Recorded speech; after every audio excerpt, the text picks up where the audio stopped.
M ടിയെക്കുറിച്ചിട്ടുള്ള എൻ്റെ ഓർമ്മ, ഇൻസ്റ്റിറ്റ്യൂട്ടിൽ പഠിക്കുന്ന സമയത്ത് അദ്ദേഹം അവിടെ ഡയറക്ഷൻ ക്ലാസ്സസിന് വേണ്ടിയിട്ട് അവിടെ വരാറുണ്ട്.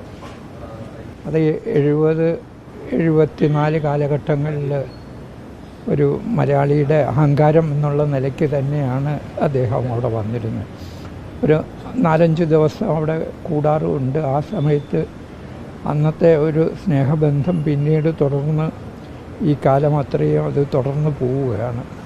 കാരണം ഇന്ത്യയെക്കുറിച്ചിട്ടുള്ള പലപ്പോഴും നമ്മൾ ആലോചിക്കുകയാണെങ്കിൽ അദ്ദേഹം വളരെ സ്നേഹമുള്ള ഒരു വ്യക്തിയാണ്. പലപ്പോഴും മനസ്സിൽ ഒരുപാട് കാര്യങ്ങൾ സൂക്ഷിച്ചു വെക്കുമെങ്കിലും ഒരാളെ വളരെ വേദനിപ്പിക്കുന്ന രീതിയിൽ പ്രവർത്തിക്കുന്ന ഒരു വാക്കുകളും അദ്ദേഹം ഉപയോഗിച്ചിരുന്നില്ല എന്നുള്ളത് ആണ് അദ്ദേഹത്തിൻ്റെ ഏറ്റവും വലിയൊരു സംസ്കാരമായിട്ട് ഞാൻ കാണുന്നത്. ഇവിടെയൊക്കെ തന്നെ വളരെ വ്യക്തതയുള്ളത്, ഞാൻ ഫിലിം ഇൻസ്റ്റിറ്റ്യൂട്ടിൽ നിന്ന് പാസ്സായി പുറത്തു വരുന്ന സമയത്ത് അദ്ദേഹം വളർത്തുമൃഗങ്ങൾ എന്ന് പറഞ്ഞ ഒരു പടം ചെയ്യുന്നതിനെ പറ്റിയിട്ട് ആലോചിച്ചു. ആ വളർത്തുമൃഗങ്ങളാണ് പിന്നീട് അരവിന്ദേട്ടൻ്റെ തമ്പായിട്ട് മാറിയത് ജനറൽ പിക്ചേഴ്സ് ചെയ്ത സമയത്ത്. അപ്പം ഇവിടെ നമുക്ക് അദ്ദേഹത്തിൻ്റെ ഏറ്റവും നല്ലൊരു ഓർമ്മ, ഞാൻ മഞ്ഞിൻ്റെ കാലത്ത് അദ്ദേഹത്തിൻ്റെ ബുക്ക് തന്നെ അദ്ദേഹം ഡയറക്റ്റ് ചെയ്തു. ഞാൻ ഫോട്ടോഗ്രാഫി ചെയ്യുന്നത് സമയത്ത് ഒരു ക്യാമറമാൻ എന്നുള്ള നിലയ്ക്കും പക്ഷേ കുറേ കൂടെ അടുത്ത ബന്ധം പുലർത്താൻ സാധിച്ചിരുന്നു എന്നുള്ളത്. അപ്പം അന്ന് അദ്ദേഹത്തിൻ്റെ ഏറ്റവും ഇഷ്ടപ്പെട്ട ഒരു പുസ്തകം തന്നെയാണ് മഞ്ഞ്. ആ മഞ്ഞിലെ ഒരു ഡയറക്ടർ എന്നുള്ള നിലയ്ക്ക് നൈനിറ്റാളിൽ തണുപ്പ് കാലത്ത് ഷൂട്ട് ചെയ്യുന്ന സമയത്ത്, രാത്രികളിലുമൊക്കെ ഷൂട്ട് ചെയ്യുന്ന സമയത്ത് അദ്ദേഹത്തിന് ഇഷ്ടപ്പെട്ട പല വരികളും അത് ഫോട്ടോഗ്രാഫി ചെയ്ത് കഴിയുമ്പം മാറി നിന്ന് തേങ്ങിയിരുന്നു.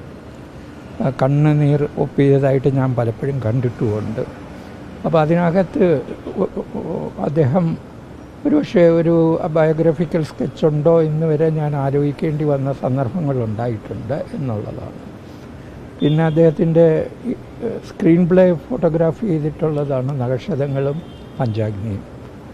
അവിടെയൊക്കെ തന്നെ വളരെ വ്യത്യസ്തമായിട്ടുള്ള കാഴ്ചപ്പാടിൽ പുതിയ കുറേ ആൾക്കാരെ ഇൻട്രൊഡ്യൂസ് ചെയ്യാൻ നഖക്ഷതങ്ങൾക്ക് സാധിച്ചിട്ടുണ്ട്.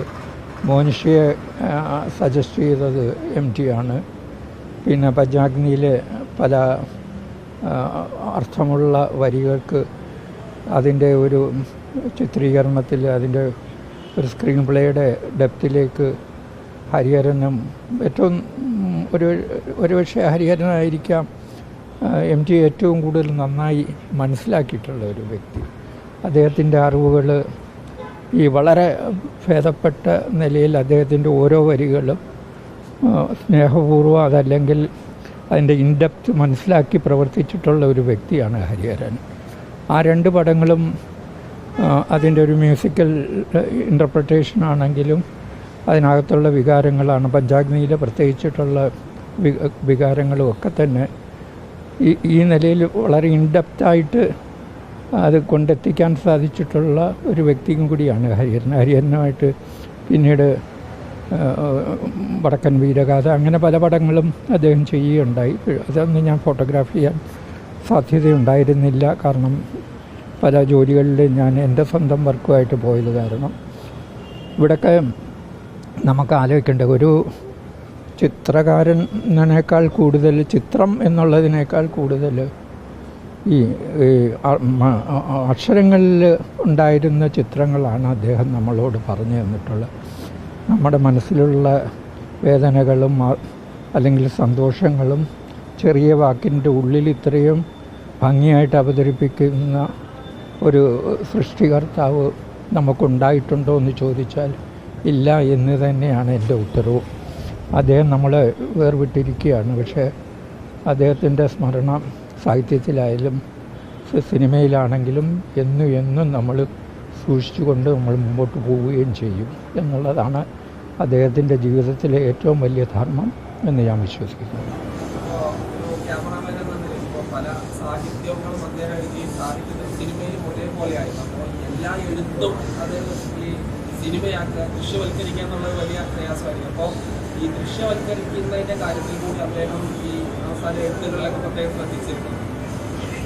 അല്ല, അദ്ദേഹത്തിൻ്റെ സ്ക്രീൻ പ്ലേ പലപ്പോഴും അദ്ദേഹം എഴുതുമ്പം അദ്ദേഹത്തിൻ്റെ ആദ്യത്തെ സിനിമ മുതൽ ബന്ധനമായാലും അല്ലെങ്കിൽ ആ നിലയിൽ നമ്മളൊക്കെ ആലോചിക്കുകയാണെങ്കിൽ ഒരു ചലച്ചിത്രകാരൻ എന്നുള്ള നിലയ്ക്ക് സിനിമയായിട്ടുള്ള ബന്ധങ്ങൾ അദ്ദേഹത്തിന് ഒരു വിഷ്വൽ ആർട്ടാണെന്ന് അദ്ദേഹത്തിന് നേരത്തെ തന്നെ തിരിച്ചറിയാവുന്നതുകൊണ്ട് എഴുത്തുകളിലും അത് പ്രതിഫലിക്കുന്നു എന്നുള്ളത് തീർച്ചയാണ്.